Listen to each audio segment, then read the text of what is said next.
मेरा नाम पंकज आकर है। आज हम कंक्रीट टेक्नोलॉजी सब्जेक्ट के कोड सब्जेक्ट कोड टू जैसे हम यूनिट 12 के maintenance and repair of concrete repair measures second part lecture देखेंगे सीरीज का। आज हम टॉपिक पढ़ेंगे स्ट्रक्चरल स्ट्रेंथनिंग। स्ट्रक्चरल स्ट्रेंथनिंग में बेसिकली क्या है कि एक स्ट्रक्चर पहले से बना हुआ है,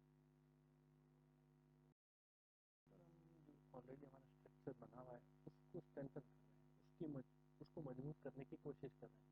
कई बार हमारा जो स्ट्रक्चर बना हुआ कमजोर हो जाता है, जैसे बिल्डिंग में आग लग गई तो उसको स्ट्रेंथन किया जाना है, या कोई दीवार है उसमें कोई गाड़ी का एक्सीडेंट हो गया, या फिर कोई ऐसा केमिकल रिएक्शन हो गया, कहीं पे केमिकल स्पिलिंग ऑयल स्पिलिंग हो गई, कोई केमिकल स्पिलिंग हो गई, तो ये एक ऑप्शन हमारे पास है कि पूरा स्ट्रक्चर तोड़ के नया बनाया, पर वो कॉस्टली टाइम कंज्यूमिंग है और मटेरियल और सबका वेस्टेज है। तो हम स्ट्रक्चर को स्ट्रेंथन करने कई बार कुछ कर रहे हैं। एक केस ये भी हो सकता है, हमने 2 मंजिल के हिसाब से स्ट्रक्चर डिजाइन किया है पहले और हम चाहते हैं कि 1 मंजिल और जोड़ी जाए, तो उसमें एग्जिस्टिंग स्ट्रक्चर्स को स्ट्रेंथन करके भी हम ये कर सकते हैं।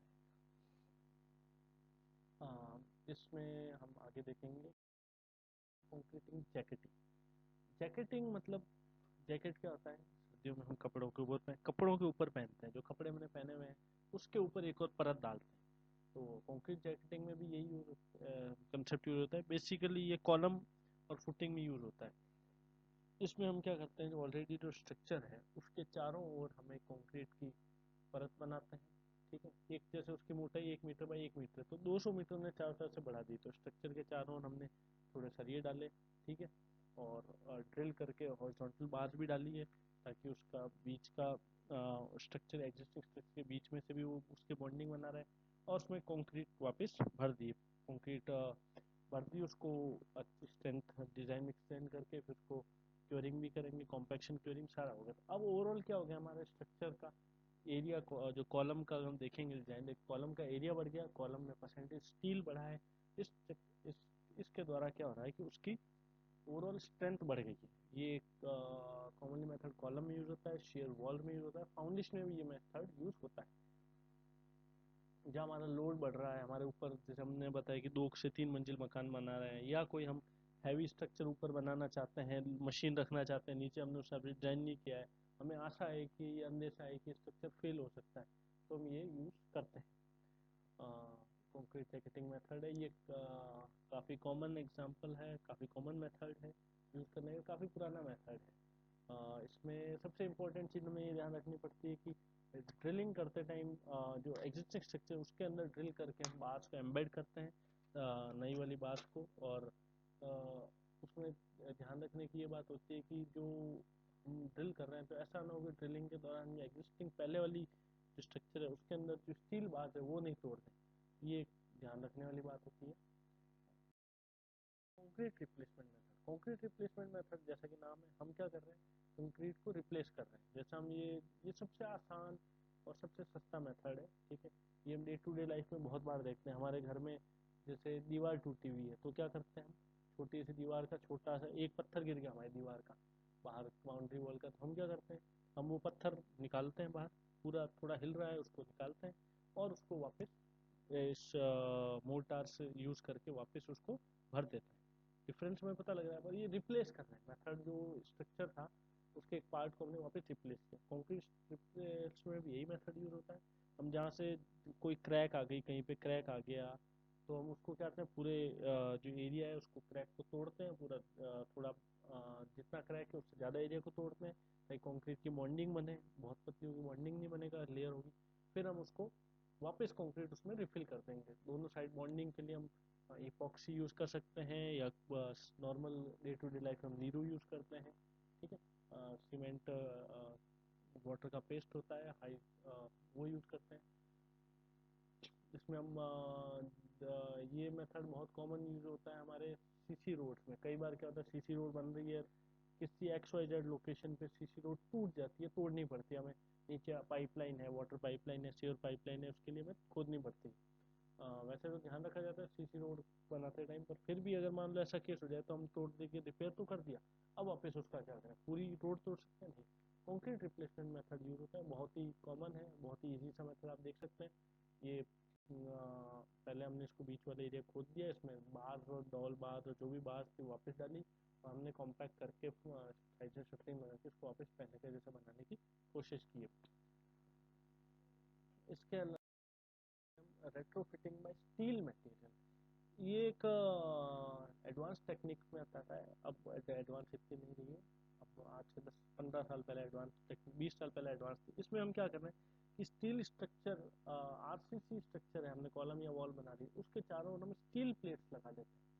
स्टील प्लेट लगाते ही क्या हो गया, अब कंक्रीट स्टील वेट, एक तो स्टील प्लेट इसलिए लगा रहे हैं कि जैकेटिंग में उसका एरिया काफ़ी बढ़ जाता है, इसमें स्टील प्लेट की थिकनेस कम होती है, तो इस एरिया में ज़्यादा चेंज नहीं हुआ, और स्टील कॉम्पैक्शन और टेंसाइल दोनों स्ट्रेंथ उसकी कंक्रीट से काफ़ी अच्छी होती है। तो ये एग्जिस्टिंग बिल्डिंग स्ट्रक्चर है, उसके स्पेस और उसमें भी कोई ज़्यादा चेंज नहीं आता है, और उसकी स्ट्रेंथ में काफ़ी चेंज ले आता है। तो ये यूएस में काफ़ी मेथड यूज़ किया जाता है कई बार तक। और एग्जिस्टिंग जैसे हमने एक मंजिल का, वही है कि एक मंजिल जैकेटिंग का ही एक एडवांस फॉर्म है, जैकेटिंग को रिप्लेस करने वाला मेथड है। जैकेटिंग में कंक्रीट ज़्यादा, एरिया ज़्यादा यूज़ होता है, इसमें एरिया कम यूज़ होता है, डिस्क्रिप्शन मिनिमम होता है जो एग्जिस्टिंग स्ट्रक्चर है उसमें। हम प्लेट लगा के उसको एग्जिस्टिंग स्ट्रक्चर के साथ बॉन्डिंग कर सकते हैं, बोल्टिंग के साथ, वेल्डिंग के थ्रू, या रॉड एम्बेड करके उसमें ड्रिलिंग करके, ये सारे मेथड यूज़ कर सकते हैं। एफआरपी या फाइबर रेनफोर्स पॉलीमर, ये सबसे नया मेथड यूज होता है, और ये आजकल बहुत ही कॉमन मेथड है। इसमें बेसिकली फाइबर रेनफोर्स पॉलीमर में आजकल कार्बन यूज होता है, ये काफ़ी पुराना 1913 में इन्वेंट हुआ था ये, पर आजकल ये कॉमनली यूज होता है। जैसे मान लीजिए अब इसमें क्या होता है, बेसिकली हम कोई भी स्ट्रक्चर है उसके ऊपर फाइबर रेनफोर्स पॉलीमर लेमिनेट कर देते हैं। ये कोटिंग टाइप होती है, जस्ट लाइक लेमिनेशन टाइप होती है, ये कोट होता है, कोटिंग अपन ऊपर स्ट्रक्चर के ऊपर लगा देते हैं। तो इससे उसकी स्ट्रेंथ काफ़ी, बेंडिंग स्ट्रेंथ, टेंसाइल कॉम्प्रेसिव, सारी की सारी स्ट्रेंथ बढ़ जाती है। इनफैक्ट शेयर स्ट्रेंथ भी बढ़ जाती है। ये अलग अलग पर्पज़ के लिए अलग अलग एफआरपी आती है। मान लीजिए हमने एक वॉल बना दी, आरसीसी वॉल, और हम ये चाहते हैं उसमें से गेट निकालना चाहते हैं दूसरा रूम से। तो नॉर्मल वे में क्या होगा, हम उसमें ड्रिल करेंगे, ओपनिंग करेंगे, पर क्या वो जो उसका टॉप है वो शेयर स्ट्रेंथ है, वो उसकी चेंज हो गई है, वो ऊपर का लोड भी ट्रांसफर करना है, क्या वो सहन कर पाएगा नहीं कर पाएगा, ये डिलेमा में हम हमेशा ही रहता है। तो इसमें पहले हम क्या करेंगे, एफआरपी से के द्वारा उसको पूरी वॉल की शेयर स्ट्रेंथनिंग करेंगे, उसकी शेयर स्ट्रेंथ बढ़ाएंगे, उसकी कंप्रेसिव स्ट्रेंथ बढ़ाएंगे, फिर उसके अपन ओपनिंग करके हम ये उसमें से गेट निकाल सकते हैं। तो एफआरपी एक कंक्रीट स्ट्रक्चर ऑलरेडी जो है, या कंक्रीट आजकल सिर्फ रिपेयरिंग में नहीं, नॉर्मल डे टू डिजाइनिंग में भी एफआरपी का यूज बहुत कॉमन हो गया है। कंक्रीट स्ट्रक्चर बनाते हैं, उसको एफआरपी के थ्रू फाइबर रेनफोर्स प्लास्टिक से लेमिनेट करके हम उसकी स्ट्रेंथ को कई गुना बढ़ाते हैं। और चूंकि ये स्टील स्ट्रक्चर के मुकाबले सस्ता तो नहीं पड़ रहा है, पर एस्थेटिकली काफ़ी अच्छा लुक देता है। और इसमें चूंकि हम कंक्रीट में लोड बढ़ा रहे हैं, पर कंक्रीट का वॉल्यूम नहीं बढ़ा रहे हैं, तो हमें काफ़ी स्पेस और वो भी बच जाएगा।